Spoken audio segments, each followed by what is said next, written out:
మహంకాళి దేవాలయానికి బోనాలు తీసుకొని వస్తున్నటువంటి మా అక్క చెల్లెలకి తల్లులకి ఆడబిడ్డలందరికీ కూడా నా హృదయపూర్వక ధన్యవాదాలు తెలియజేస్తూ ఈ కార్యక్రమంలో పాల్పంచుకున్న సోదరులందరికీ కూడా ధన్యవాదాలు తెలియజేస్తున్నాను.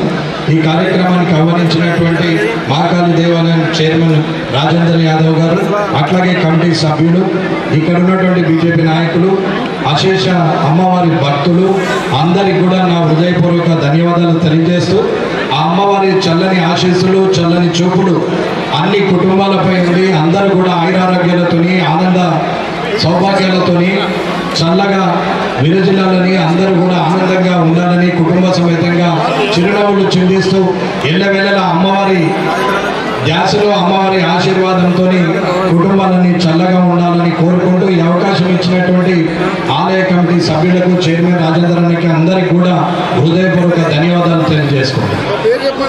Thank you. మరి ఎమ్మెల్యే గారిని మన ఆలయ కమిటీ చైర్మన్ రాజేందర్ యాదవ్ సన్మానిస్తాం సర్వతోటి. పెద్దలు గౌరవనీయులు మాజీ రాజ్యసభ సభ్యులు శ్రీ హనుమంతరావు గారు విచ్చేసారు. వారికి స్వాగతం. శ్రీకోటి ప్రవీణ్ గారిని కూడా ఆలయ కమిటీ చైర్మన్ రాజేంద్ర గారు సన్మానిస్తున్నారు. పెద్దలు గౌరవనీయులు మాజీ రాజ్యసభ సభ్యులు సీనియర్ నాయకులు శ్రీ హనుమంతరావు గారు అమ్మవారి దర్శనానికి వచ్చేసారు. వారికి